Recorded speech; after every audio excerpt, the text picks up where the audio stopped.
it doesn't. If America or Donald Trump understands a little bit better, it would be very wise for him not to get involved in Israel's wars, which are Israel's war. So I don't think it's coming anytime very soon. But war has a different dynamism of its own. Of course. Once it starts, you really do not know who is doing what. Things may come very soon. So this is a very bad time for the world. There is sir, hypocrisy. When there was yes. UNGA 80, we've seen that the UNGA 80 was regarding the statehood of the Palestine. Oh, yes. That was the topic. However, you allowed Benjamin Netanyahu to come to the stage, everyone walked out. But you did not issue a visa for the PLA's Mahmoud Abbas. Yes. So there is hypocrisy in US oh, yes, very governance. clear hypocrisy, very clear. So that goes without saying, and especially all the American presidents are pro-Israeli unquestionably, but Donald Trump is nakedly so. Nobody was as naked as he is. But tide is turning. Now this new generation of Americans, including the Jewish community in America, they are becoming anti-Israel.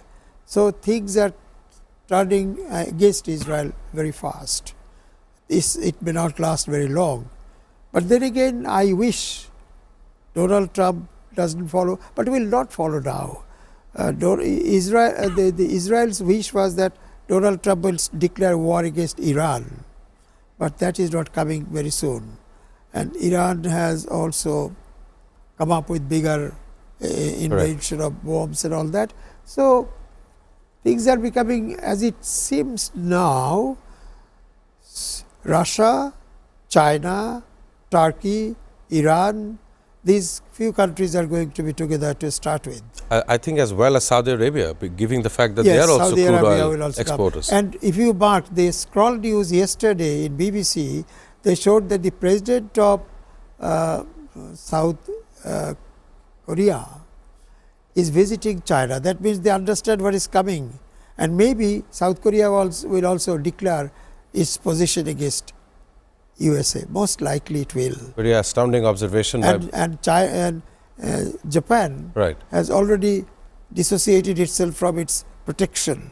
Right. So things are going to be very bad for the USA at this Astounding observation by Mr. Ali Ahmed in the studio. Ladies and gentlemen, do stay with us as we bring more analysis and in-depth commentary regarding all of these issues that pertain to the global world order. Ladies and gentlemen, it's time for another short commercial break.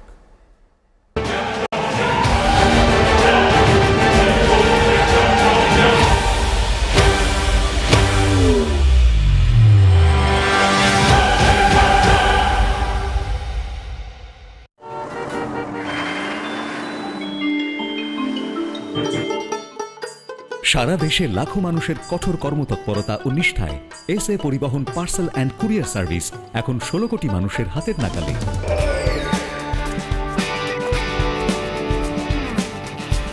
দীর্ঘ 30 বছর ধরে বিশ্বস্ততা ও দ্রুততার সাথে সেবা দেওয়ায় গ্রাহক সেবায় এখন শীর্ষে।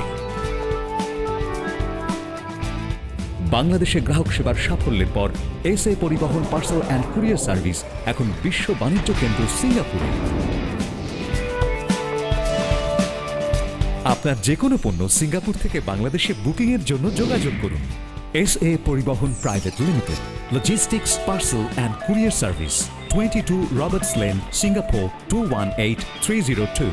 Phone 0065 629 24900।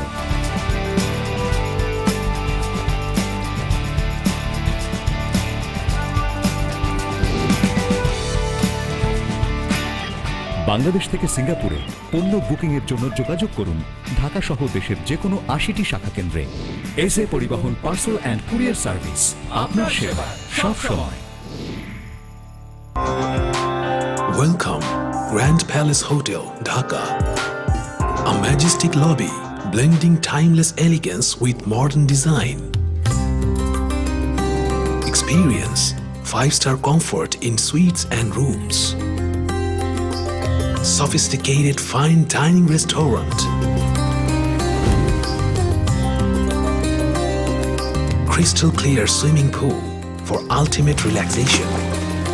Modern gym and serene spa.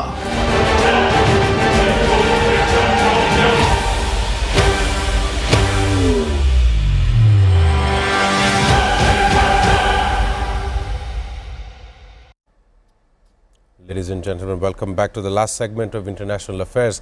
In the studio, we have Mr. Ali Ahmed, and we have been discussing the precedent and how this very recent news have shaken almost every market in the global order. We want to talk about how other oil exporting nations see this recent confrontation between US and Venezuela. Of course, the underdog in this story is all the other Latin American countries, and the superior, or the one that is left out, or the one that is calling all the shots, is the US. But I want to ask Ali Ahmed this question. You know, the US had fought another oil exporting nation, but in the premises of them attacking Israel, and Israel attacking Iran. Today, we see another oil exporting nation president being kidnapped by the US administration. So, the Iran's perspective includes the capture of Venezuela's leadership by the United States is not a regional Latin American issue. It is viewed as a direct warning shot in the global power struggle. Tehran interprets the event through the lenses of sovereignty, regime survival, and US coercion. We've seen how the nuclear facilities have been destroyed by the B-2 bombers under the order of US President Donald Trump. So, do you see an alignment of those who export crude oil or natural resources to its supplying partners, or those who demand such a element? I'm coming to that, but before that, this destruction of nuclear facilities. First of all, they have not been able to destroy. It is that Iran knew it from before and took those things away, and they bombed it. Also, Donald Trump, very interestingly, told Iran that we have to drop bombs. So they have a secret understanding, because Donald Trump also doesn't want to be caught by this huge conflagration. So it's not there. And now, spectators after spectators, commentators after commentator I listened to last night was saying that for Iran, going nuclear is not a matter of months now. It is a matter of weeks. Of course, 403 kilograms of uranium, enriched uranium, disappeared. They can go in a matter of weeks. They can be nuclear, but perhaps they are not going nuclear straight away. There is another fusion bombing. There will be no signs, but cities after cities can be destroyed by this, and they have already invented it.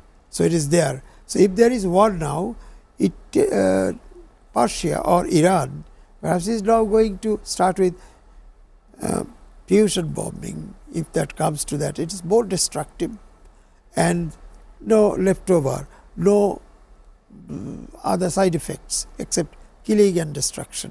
But Iran would not like to use it. But if it comes to that, it is more destructive than nuclear bombing. Of course, and today. So they have already brought it, and no other country in the world, including Russia, China, USA, nobody has it now. Till now, it's the only country having fusion bombing. So if Iran is attacked, they are going to have a very bad time now. Of course, from what I understand, that the Iranian leader, President Masoud Pezeshkian, had said that he is in somewhat of an active war zone with the West and its allies. That is the comment that the President of Iran had made just before the end of the year last year.